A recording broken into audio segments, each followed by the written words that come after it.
Assalamualaikum sobat-sobat horor. Selamat datang di channel Semefale Studio.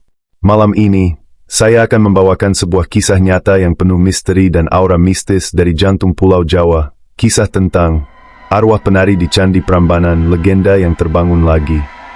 Konon, di balik keindahan candi yang megah itu, tersimpan rahasia kelam tentang seorang penari yang menghilang tanpa jejak. Dan sampai hari ini, arwahnya dipercaya masih menari di bawah sinar bulan purnama. Jadi, sebelum kita mulai, jangan lupa like, komen, dan subscribe biar kalian gak ketinggalan cerita-cerita horor paling menyeramkan lainnya dari Semefale Studio. Oke, kalau sudah siap, matikan lampu, pasang headset kalian, dan mari kita mulai ceritanya. Di kawasan Candi Prambanan selalu menyimpan suasana yang berbeda. Di siang hari, tempat ini ramai oleh wisatawan dan pelajar yang datang untuk belajar sejarah. Namun ketika matahari mulai tenggelam di balik siluet candi, hawa di sekitar tempat itu perlahan berubah. Angin yang tadi hangat menjadi dingin menusuk, udara terasa lebih berat, dan setiap langkah terasa menggema di antara batu-batu tua yang sudah berabad lamanya berdiri. Dinda adalah seorang mahasiswi tingkat akhir jurusan antropologi dari sebuah universitas di Yogyakarta. Ia sedang mengerjakan proyek akhir tentang kisah dan legenda di balik peninggalan sejarah Jawa, dan Candi Prambanan menjadi lokasi utama penelitiannya. Ia tidak sendirian. Ada 3 orang teman yang menemaninya, yaitu Raffi, Bagas, dan Nisa.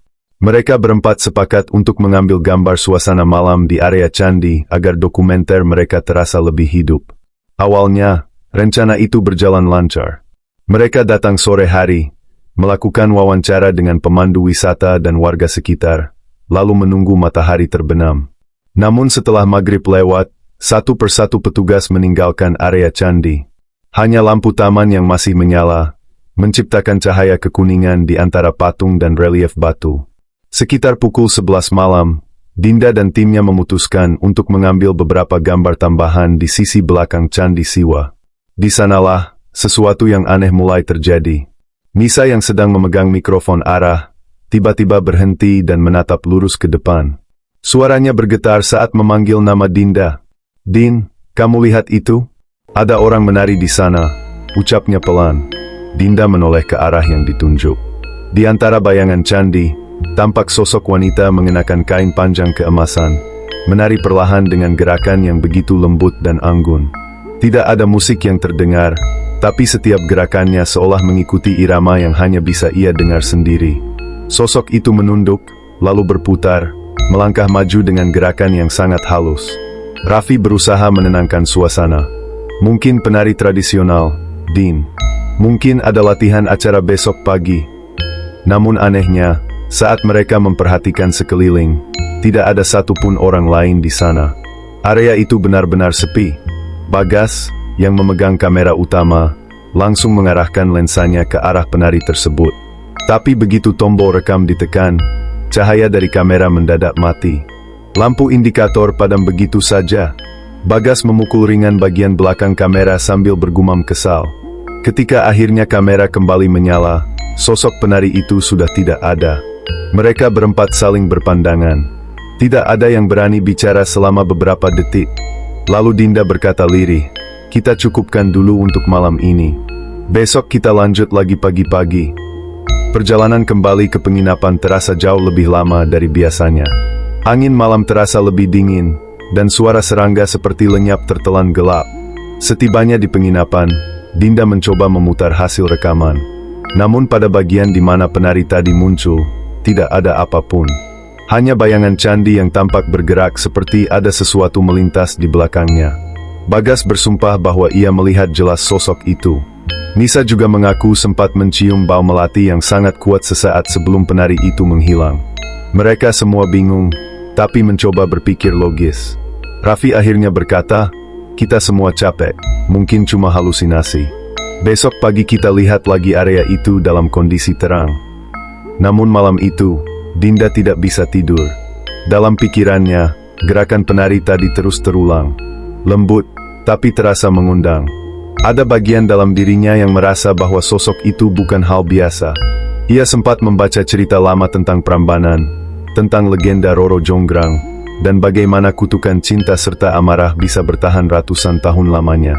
Ia teringat satu kalimat dari catatan lama yang ia temukan di arsip kampus.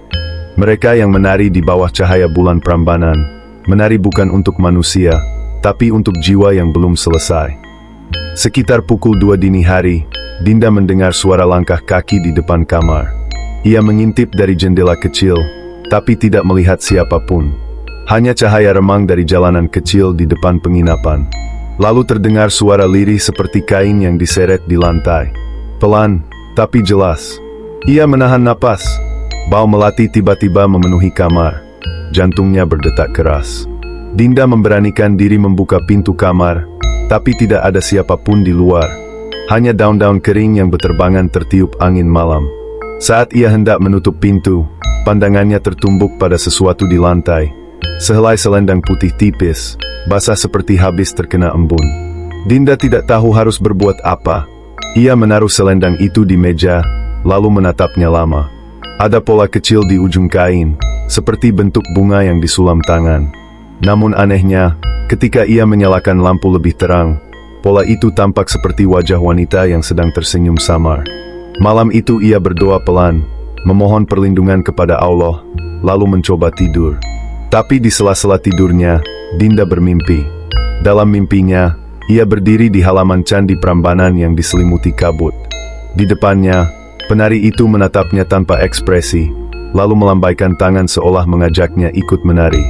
Dinda merasa tubuhnya kaku, tapi kakinya bergerak mengikuti irama yang tidak terdengar. Semakin lama gerakannya makin cepat, lalu tiba-tiba penari itu berbisik di telinganya, "Kau sudah datang kembali." Dinda terbangun dengan napas tersengal dan tubuh penuh keringat dingin. Selendang putih itu kini tidak ada di meja. Ia mencari ke seluruh kamar, tapi tidak menemukannya. Bau melati masih terasa di udara, seolah penari itu baru saja pergi meninggalkan jejak. Keesokan paginya, ia menceritakan semuanya kepada Raffi dan Bagas. Raffi tidak percaya, menganggap Dinda terlalu lelah. Tapi Bagas menatap serius dan berkata, "Aku juga mimpi semalam. Ada penari yang memanggil namaku." Dinda terdiam. Mereka saling menatap dengan wajah pucat. Satu hal yang pasti, ada sesuatu yang belum selesai di Candi Prambanan. Dan entah kenapa, Dinda merasa mereka sudah terlalu jauh masuk ke dalam kisah yang seharusnya tidak mereka ganggu. Pagi itu langit Yogyakarta tampak cerah, tapi hati Dinda terasa berat. Ia masih terbayang mimpi semalam dan aroma melati yang menempel di udara kamar penginapan. Bagas juga terlihat gelisah, matanya merah karena tidak tidur semalaman. Sementara Raffi berusaha menjaga suasana agar tetap tenang. "Kita fokus saja ke dokumentasi. Jangan pikir yang aneh-aneh," ujarnya sambil menyiapkan kamera. Namun sebelum mereka berangkat, Nisa datang tergesa-gesa membawa berita mengejutkan. Ia baru saja berbincang dengan penjaga malam di kawasan Prambanan. Menurutnya, sekitar 2 tahun lalu pernah ada insiden aneh di sana. Seorang penari tradisional yang ikut latihan pertunjukan budaya tiba-tiba hilang saat malam purnama. Namanya Saras, penari asal Sleman yang dikenal berbakat dan cantik. Ia menghilang di tengah latihan di area Candi Siwa tanpa jejak. Polisi sempat mencari, tapi tidak ada hasil. Orang-orang di sekitar menyebutnya sebagai penari yang kembali ke asalnya. Cerita itu membuat bulu kuduk mereka berdiri. Tapi Dinda justru merasa semakin ingin tahu. Ia ingin tahu siapa sebenarnya Saras dan kenapa kisahnya seolah muncul kembali saat mereka datang ke sana. Bersama Raffi, ia menemui penjaga malam bernama Pak Wanto. Lelaki tua itu duduk di pos kecil di dekat gerbang masuk. Wajahnya keriput, tapi matanya tajam seperti mengingat sesuatu yang berat. "Kalau soal penari itu, saya masih ingat betul," kata Pak Wanto pelan. "Dia sering datang latihan malam. Katanya kalau menari di bawah bulan purnama, bisa menyatu dengan roh leluhur yang dulu menjaga candi. Tapi malam itu, musik berhenti mendadak, dan Saras hilang. Yang tertinggal cuma selendang putihnya." Dinda terdiam. Kata-kata itu membuatnya merinding. Ia menatap Raffi, dan keduanya seolah tahu, selendang yang Dinda temukan di kamar, bisa jadi milik Saras. Sore harinya, mereka memutuskan kembali ke Prambanan untuk memastikan kebenaran itu. Kali ini mereka datang sebelum matahari terbenam. Bagas menyiapkan kamera baru, sementara Nisa membawa peralatan perekam suara. Mereka ingin membuktikan bahwa sosok yang mereka lihat bukan sekadar bayangan atau halusinasi. Saat malam turun, suasana candi kembali sunyi. Angin berhembus lembut membawa aroma tanah dan bunga. Mereka menyalakan lampu senter kecil, mencoba merekam suasana di sekitar Candi Siwa. Beberapa menit pertama berjalan normal, sampai tiba-tiba mikrofon Nisa menangkap suara aneh. Suara gamelan pelan, seolah datang dari jauh. Tidak terlalu jelas, tapi cukup membuat semua orang berhenti bicara. Suara itu naik turun, kadang berhenti, lalu muncul lagi. Bagas menatap ke arah Dinda. "Kamu dengar itu?" Dinda mengangguk pelan. Mereka mengikuti arah suara itu, melangkah ke bagian belakang candi yang jarang dikunjungi. Di sanalah, di bawah cahaya bulan yang menggantung sempurna di langit, tampak bayangan seseorang. Sosok itu berdiri tegak, mengenakan kain panjang berwarna keemasan. Ia perlahan bergerak, menari dengan gerakan lembut yang sama seperti malam sebelumnya. Raffi mencoba merekam, dan kali ini kamera menyala tanpa gangguan. Tapi ketika fokus diarahkan ke wajah penari itu, sesuatu yang aneh terlihat. Wajahnya seperti kabur, tidak memiliki bentuk yang jelas. Namun dari mata yang samar itu memancar cahaya merah redup. Nisa mundur beberapa langkah sambil menutup mulut. "Dia lihat ke arah kita," bisiknya dengan suara bergetar. Sosok itu berhenti menari. Tubuhnya perlahan menunduk, lalu menatap mereka satu persatu. Dinda merasa dadanya sesak, seperti ada sesuatu yang menekan dari dalam. Dalam detik berikutnya, penari itu melangkah maju. Gerakannya cepat, hampir seperti melayang di atas tanah. Raffi menyalakan senter lebih terang, tapi cahaya itu justru menembus tubuh penari tersebut. Ia bukan manusia. Wujudnya setengah transparan, bergetar seperti kabut yang menari di udara. Lalu terdengar suara lirih dari arah sosok itu. "Kalian sudah memanggilku kembali." Dinda menelan ludah. Suara itu lembut tapi membuat seluruh tubuhnya kaku. Penari itu terus berbicara. "Aku dulu menari untuk mereka yang menjaga tempat ini. Tapi manusia datang, menertawakan tarian suci. Mereka menodai gerakanku dengan cahaya kamera dan tepuk tangan kosong. Kini kalian datang membawa mata yang sama, ingin merekam tanpa mengerti." Bagas berusaha bicara, "Kami hanya ingin tahu ceritamu." Tapi belum sempat ia selesai, sosok penari itu berputar cepat dan hilang dalam sekejap. Mereka berlari kembali ke arah pos jaga dengan napas terengah. Tapi saat sampai di sana, Pak Wanto sudah menunggu dengan wajah pucat. Ia menatap mereka tajam dan berkata pelan, "Kalian sudah memanggilnya. Sekarang kalian harus menutup apa yang kalian buka." Pak Wanto lalu bercerita bahwa Candi Prambanan bukan sekadar tempat wisata, melainkan pusat energi lama yang dijaga oleh arwah penari dari masa kerajaan. Penari seperti Saras dipercaya dipilih untuk menjaga keseimbangan antara dunia manusia dan roh. Ketika ia hilang, penjaga itu berubah menjadi arwah yang tidak tenang. "Kalau kalian ingin selamat, jangan datang lagi malam-malam ke sana," kata Pak Wanto. "Dan jangan pernah simpan apapun yang kalian temukan di area itu, karena setiap benda di sana masih memiliki penjaganya." Dinda langsung teringat pada selendang putih yang sempat ia simpan di kamar. Ia baru sadar bahwa benda itu mungkin pintu bagi sosok Saras untuk muncul kembali. Malam itu juga, mereka sepakat untuk mengembalikan selendang itu ke tempat semula. Menjelang tengah malam, Dinda berdiri di depan Candi Siwa, memegang selendang yang kini terasa berat dan dingin.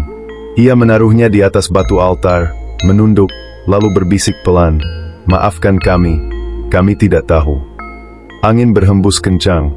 Dari kejauhan terdengar suara gamelan satu kali, lembut seperti ucapan terima kasih. Lalu semuanya hening. Dinda menatap sekeliling. Bulan masih bersinar terang, tapi udara terasa lebih tenang. Ia berharap semuanya sudah selesai. Namun dalam hati kecilnya, ia tahu ini baru permulaan. Beberapa hari berlalu sejak malam itu. Dinda merasa lega karena suasana di penginapan mulai terasa normal. Tidak ada lagi suara gamelan atau aroma melati yang menyelinap ke kamar. Namun ketenangan itu tidak berlangsung lama. Suatu pagi, Nisa menghilang tanpa jejak. Raffi menemukan kamar Nisa kosong. Pintu tidak terkunci, tapi di atas tempat tidurnya ada sesuatu yang membuat bulu kuduk mereka berdiri. Sebuah pita rambut dan selembar kain putih tipis. Saat Dinda melihat lebih dekat, kain itu sama persis dengan selendang saras yang sudah mereka kembalikan ke Candi Siwa. Bedanya, kali ini ada bercak tanah basah di ujung kain, seolah baru saja dikeluarkan dari dalam bumi. Bagas mencoba menghubungi ponsel Nisa berkali-kali, tapi tidak aktif. Mereka segera pergi ke Prambanan untuk melapor pada Pak Wanto. Begitu mendengar berita itu, wajah lelaki tua itu langsung berubah tegang. Ia tidak terkejut, seolah sudah tahu sesuatu seperti ini akan terjadi. Saya sudah bilang, kalau yang lama sudah terbangun, pasti ada yang diminta untuk menggantikan, katanya lirih. Penari penjaga tidak akan tenang sampai ada pengganti yang menari di tempatnya. Kata-kata itu membuat Dinda lemas. Ia sadar bahwa mungkin mereka tanpa sengaja membuka kembali perjanjian lama antara manusia dan dunia roh. Untuk mencari petunjuk, Pak Wanto mengajak mereka menemui seorang juru kunci yang tinggal di desa sebelah bernama Mbah Rano. Rumahnya berada di tepi sawah, tidak jauh dari sungai kecil yang mengalir menuju kompleks Prambanan. Ketika mereka sampai, Mbah Rano sudah menunggu di teras. Tubuhnya kurus tapi tegap, sorot matanya tajam, seperti bisa melihat lebih dari sekadar apa yang tampak. Penari itu bukan roh jahat, katanya tanpa basa-basi. Dia hanya menjalankan perjanjian lama. Setiap 100 tahun, penjaga candi akan memilih penerus untuk menjaga keseimbangan antara dua dunia. Tapi karena manusia sekarang sudah lupa cara menghormati, arwah itu tidak tenang. Dia menari bukan untuk kebahagiaan, tapi untuk mengingatkan. Dinda menelan ludah, lalu bertanya, apa Nisa yang dipilih? Mbah Ranu mengangguk perlahan. Kalau dia yang melihat penari itu paling lama, maka dialah yang dipanggil. Sekarang tugas kalian bukan mencari Nisa di dunia manusia, tapi memastikan agar rohnya tidak terseret ke dalam dunia penari itu. Raffi terlihat kebingungan. Bagaimana caranya? Mbah Ranu berdiri, mengambil kendi air dari dalam rumah, lalu menyiram sedikit ke tanah sambil melafalkan doa. Malam ini bulan akan penuh lagi. Kalau kalian masih ingin menolong teman kalian, kalian harus datang ke Candi Siwa sebelum tengah malam. Bawa bunga melati 7 tangkai, dan jangan bawa benda logam apapun. Kalian akan melihat tarian terakhirnya. Tapi ingat, jangan bicara, jangan merekam, dan jangan melangkah ke lingkaran tanah yang berembun. Malam itu, Dinda, Raffi, dan Bagas kembali ke Prambanan. Angin bertiup lembut tapi dingin, seperti membawa pesan dari dunia lain. Suasana di sekitar candi sangat sepi. Hanya terdengar suara serangga yang sesekali berhenti mendadak. Mereka membawa bunga melati sesuai pesan Mbah Ranu dan menaruhnya di depan Candi Siwa. Tepat ketika jarum jam mendekati 12 malam, udara mendadak berubah. Kabut tipis turun dari arah pepohonan. Dari balik kabut itu, suara gamelan kembali terdengar. Pelan, lalu semakin jelas. Dinda melihat bayangan samar-samar muncul di antara tiang batu candi. Sosok penari itu kembali. Gerakannya indah namun kali ini berbeda. Tidak lagi lembut dan anggun, tapi seperti penuh kesedihan. Selendangnya berayun di udara, membentuk pola yang hampir menyerupai pusaran air. Dan di tengah pusaran itu, tampak sosok lain yang perlahan muncul. Rambut panjang, pakaian putih, dan mata kosong. Dinda menjerit pelan. Itu Nisa. Tubuhnya bergerak mengikuti setiap langkah penari itu, seolah dikendalikan. Ia menari tanpa suara, tanpa ekspresi, hanya gerakan yang berulang-ulang, mengikuti irama yang tidak berasal dari dunia manusia. Bagas hendak melangkah maju, tapi Dinda menahannya. Ia ingat pesan Mbah Ranu. Jangan masuk ke lingkaran. Dari jarak mereka berdiri, terlihat jelas embun di tanah membentuk pola melingkar yang mengelilingi dua sosok itu. Raffi berbisik, kita harus hentikan ini. Dinda menutup mata dan berdoa dalam hati, memohon pada Allah agar diberi kekuatan. Ia lalu mengambil 1 tangkai bunga melati dan meletakkannya di tanah. Angin berembus kencang seolah merespons. Penari itu berhenti menari. Wajahnya perlahan menoleh ke arah Dinda. Kau memanggilku, tapi kau tidak tahu siapa aku. Suara itu bergema di udara tanpa gerakan bibir. Aku adalah yang tersisa dari mereka yang mengabdi pada tarian suci. Aku tidak ingin menyakiti, hanya ingin menuntaskan perjanjian. Dinda menatapnya dengan berani. Kami mohon, lepaskan teman kami. Biarkan dia kembali. Sosok itu mendekat perlahan. Matanya memancarkan cahaya merah, tapi kini redup seperti hampir padam. Kalau aku lepaskan dia, siapa yang akan menggantikan penjaga di tempat ini? Dinda tidak tahu harus menjawab apa. Ia hanya menunduk dan berkata pelan, "Aku akan menari untukmu, tapi biarkan dia pergi." Bagas dan Raffi menatapnya terkejut. Dinda melangkah maju, masuk ke dalam lingkaran embun. Udara di sekelilingnya langsung berubah dingin. Ia merasa tubuhnya ringan, seperti tidak berpijak di tanah. Musik gamelan makin cepat, dan Dinda mulai meniru gerakan penari itu. Setiap gerakannya terasa tidak dikendalikan oleh pikirannya sendiri, tapi oleh kekuatan yang tak terlihat. Sosok Nisa berhenti menari. Ia perlahan mundur, lalu tubuhnya terangkat seperti kabut yang menguap. Sementara penari asli menatap Dinda dengan tatapan sedih. "Sekarang kau tahu rasanya. Tarian ini bukan untuk manusia, tapi untuk waktu. Ketika waktu berhenti, hanya penari yang akan terus bergerak." Setelah itu, penari itu mengangkat tangannya ke langit dan menghilang bersama embun yang terpecah. Musik berhenti. Udara kembali tenang. Raffi dan Bagas segera berlari ke arah Dinda, memanggil namanya berkali-kali. Dinda terjatuh lemas, tapi masih bernapas. Di sampingnya, hanya ada satu tangkai bunga melati yang masih segar. Nisa ditemukan tergeletak tidak jauh dari sana, pingsan tapi hidup. Mereka membawa keduanya keluar dari area candi sebelum fajar datang. Tidak ada yang berbicara sepanjang perjalanan. Semua masih terkejut dan bingung dengan apa yang baru saja terjadi. Fajar mulai menyingsing di ufuk timur ketika Dinda membuka matanya di penginapan. Tubuhnya terasa lemas seperti habis menempuh perjalanan jauh. Di sisi lain, Nisa juga sudah sadar, tapi wajahnya pucat dan matanya kosong. Seolah sebagian dirinya tertinggal di tempat lain. Bagas duduk di kursi menatap kosong ke arah jendela. Raffi sibuk menyiapkan air hangat dan memanggil Pak Wanto. Saat lelaki tua itu datang, ia menatap mereka satu persatu dengan wajah yang sulit dibaca. "Kalian sudah melampaui batas," katanya perlahan.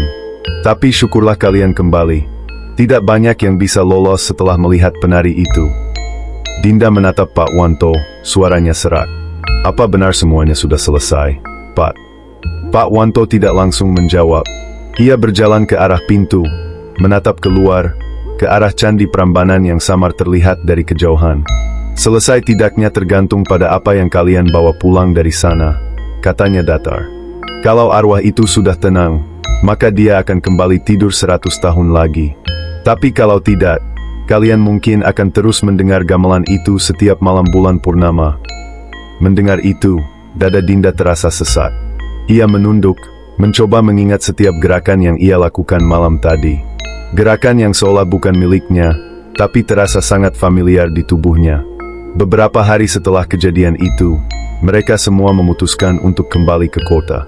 Nisa dibawa ke rumah sakit karena masih sering kehilangan kesadaran. Dinda, Raffi, dan Bagas sepakat untuk tidak menceritakan apapun kepada media atau siapapun. Mereka hanya bilang bahwa Nisa sempat tersesat di sekitar area candi. Namun sejak itu, sesuatu berubah pada diri Dinda. Malam-malamnya tidak pernah tenang. Kadang ia mendengar suara lembut gamelan dari arah jendela kamarnya. Kadang, dalam mimpinya, ia melihat sosok penari itu kembali. Berdiri di tengah candi, tersenyum lembut padanya sambil berkata, "Waktu belum berhenti." Dinda mencoba mengabaikannya, tapi makin lama mimpi itu makin nyata. Sampai suatu malam, ketika ia tidak sengaja melihat ke cermin di kamarnya. Dalam pantulan itu, ia melihat bayangan seorang penari dengan selendang putih di belakangnya. Gerakannya anggun, tapi wajahnya adalah wajahnya sendiri. Ia mundur ketakutan, tapi bayangan itu tidak hilang. Dari arah luar kamar terdengar suara langkah pelan, seperti seseorang menari di lantai kayu. Raffi yang malam itu menginap di rumah Dinda mendengar suara itu juga. Ia membuka pintu kamar dan mendapati Dinda berdiri mematung, menatap kosong ke arah cermin. Di belakangnya, selendang putih melayang perlahan, seolah ada angin yang hanya berhembus di sana. "Dinda," panggil Raffi pelan. Dinda menoleh, tapi bukan Dinda yang ia kenal. Senyum di wajahnya terlalu tenang, terlalu asing. "Penjaga candi tidak pernah mati, Raffi," katanya lirih. Ia hanya berganti wajah. Raffi mendekat, mencoba menarik selendang itu, Tapi begitu tangannya menyentuh kain putih itu, ia merasakan dingin luar biasa menjalar ke seluruh tubuh. Ruangan tiba-tiba berputar, dan ketika ia sadar, Dinda sudah tidak ada. Yang tersisa hanya selendang putih yang kini berubah menjadi debu halus di lantai. Keesokan harinya, Raffi dan Bagas melapor kepada Pak Wanto. Lelaki tua itu hanya menghela napas panjang. Itulah harga yang harus dibayar. Candi Prambanan selalu butuh penjaga. Kalau penari lama sudah bebas, maka akan ada penari baru yang menggantikannya. Bagas bertanya pelan, apakah kita masih bisa menolong Dinda? Pak Wanto menggeleng pelan. Tidak. Sekarang dia sudah menjadi bagian dari tarian itu. Kalian hanya bisa mendoakan agar ia tenang. Karena kalau tidak, setiap 100 tahun nanti, tarian itu akan kembali dimulai. Sejak hari itu, setiap kali bulan purnama muncul tepat di atas Candi Siwa, beberapa orang yang tinggal di sekitar Prambanan mengaku mendengar suara gamelan halus dari kejauhan. Kadang disertai bau melati yang sangat kuat. Beberapa wisatawan bahkan bersumpah melihat bayangan seorang perempuan menari di antara bayangan candi, memakai selendang putih yang berkilau diterpa cahaya bulan. Gerakannya indah, tapi jika diperhatikan dengan saksama, wajahnya terlihat sendu, dan sangat mirip dengan Dinda. Dan sejak saat itu, legenda tentang arwah penari di Candi Prambanan tidak lagi hanya sekadar cerita rakyat. Ia menjadi bagian dari kenyataan yang terus hidup bersama waktu. Mereka bilang, jika kau berani datang ke Candi Siwa saat bulan purnama, diamlah dan dengarkan baik-baik. Kalau kau mendengar suara gamelan dari arah selatan, jangan coba-coba mencarinya. Karena mungkin, penari itu sedang berlatih, menyiapkan tarian berikutnya. Dan siapa tahu, nama berikutnya yang dipanggil bisa jadi adalah namamu. Hari berganti minggu, namun kabar tentang hilangnya Dinda membuat suasana di sekitar Candi Prambanan berubah. Tim dokumentasi mereka dibubarkan diam-diam. Raffi dan Bagas sepakat untuk meninggalkan dunia dokumenter misteri untuk selamanya. Nisa yang sudah mulai pulih pun memilih kembali ke rumah orang tuanya di Semarang. Tapi ada satu hal yang sama di antara mereka semua. Tidak ada yang berani berbicara tentang malam itu lagi. Namun dunia tidak pernah benar-benar melupakan apa yang ingin disembunyikan. Suatu malam, sekitar 2 bulan setelah kejadian itu, seorang penjaga baru di kompleks Candi Siwa melapor kepada pengelola bahwa ia melihat sosok perempuan menari di antara bayangan batu. Wajahnya samar, tapi selendang putihnya berkilau di bawah sinar bulan. Saat didekati, sosok itu lenyap seperti kabut tersapu angin. Laporan itu membuat Pak Wanto, penjaga tua yang dulu menolong tim Dinda, kembali datang. Ia berjalan perlahan menuju area utama Candi Siwa sambil membawa dupa dan bunga melati. Di bawah cahaya bulan purnama, ia berhenti tepat di tengah halaman batu yang dingin. Kalau kau masih di sini, semoga hatimu tenang, nak, bisiknya lirih. Tarianmu sudah indah, sudah cukup. Sekarang saatnya kau beristirahat. Angin tiba-tiba berhembus lembut, membawa aroma melati yang samar. Dari arah tangga batu, Pak Wanto melihat kilau putih bergerak perlahan. Sosok penari itu muncul sekali lagi. Tapi kali ini tidak menatap dengan mata merah seperti dulu. Wajahnya lembut, tersenyum, dan di matanya ada ketenangan yang belum pernah terlihat sebelumnya. Ia menunduk hormat pada Pak Wanto, lalu menari pelan. Gerakannya anggun seperti daun jatuh mengikuti arah angin. Selendangnya melingkar di udara, berputar perlahan, sampai akhirnya menghilang bersama cahaya bulan. Di tempatnya berdiri, hanya tersisa bunga melati segar yang tersusun membentuk lingkaran kecil. Pak Wanto menatapnya lama, lalu berbisik, "Akhirnya kau pulang, Dinda." Sejak malam itu, suara gamelan yang dulu sering terdengar setiap bulan purnama tak pernah muncul lagi. Udara di sekitar Prambanan terasa lebih tenang. Dan meski banyak wisatawan masih datang membawa kamera dan rasa penasaran, tak seorang pun lagi melihat sosok penari itu. Namun legenda itu tetap hidup. Di antara warga sekitar, mereka masih sering menyalakan dupa setiap kali bulan purnama datang, hanya untuk berjaga-jaga, agar sang penjaga candi tetap tenang dan tidak terganggu. Beberapa orang percaya bahwa arwah Saras dan Dinda kini telah menyatu menjadi satu roh penjaga, menari hanya untuk melindungi keseimbangan di tempat itu. Tarian terakhirnya bukan lagi kutukan, melainkan persembahan untuk menutup siklus yang sempat terbuka. Raffi kadang masih datang ke Prambanan sendirian, berdiri di kejauhan memandangi Candi Siwa. Di hatinya ada rasa bersalah sekaligus rindu. Ia tahu Dinda sudah pergi, tapi setiap kali angin membawa aroma melati, ia tersenyum. "Tenanglah di sana," gumamnya pelan. "Kau sudah menuntaskan tarianmu." Dan di saat itu pula, angin berhembus sedikit lebih hangat. Seolah jawaban halus dari roh yang akhirnya menemukan kedamaian. Legenda arwah penari di Candi Prambanan kini menjadi cerita yang diwariskan dari mulut ke mulut. Sebuah kisah yang mengingatkan kita bahwa tidak semua penari menari untuk tepuk tangan. Ada yang menari untuk menjaga, untuk menenangkan arwah, dan untuk memastikan waktu tidak lagi terganggu. Jika suatu malam kamu lewat di sekitar Prambanan dan angin berhembus membawa wangi melati, berhentilah sejenak. Karena mungkin sang penari sedang menyapamu dalam diam. Dan itulah kisah nyata tentang arwah penari di Candi Prambanan, legenda yang terbangun lagi. Sebuah cerita yang mengingatkan kita bahwa tidak semua keindahan menyimpan kedamaian. Kadang, di balik tarian yang anggun, ada jiwa yang belum benar-benar tenang. Kalau suatu hari kamu berkunjung ke Candi Prambanan saat bulan purnama, dan tiba-tiba mencium wangi melati atau mendengar suara gamelan dari kejauhan, ingatlah cerita ini. Mungkin, penari itu masih ada di sana, menunggu giliran untuk menari sekali lagi. Terima kasih sudah menonton cerita horor malam ini di Semefale Studio. Jangan lupa like, komen, dan subscribe, karena masih banyak kisah misteri dan legenda kelam dari berbagai daerah di Indonesia yang akan kita ungkap bersama. Sampai jumpa di cerita berikutnya. Tetap waspada, tetap berani, dan ingat, di setiap tempat yang sunyi, selalu ada yang memperhatikan.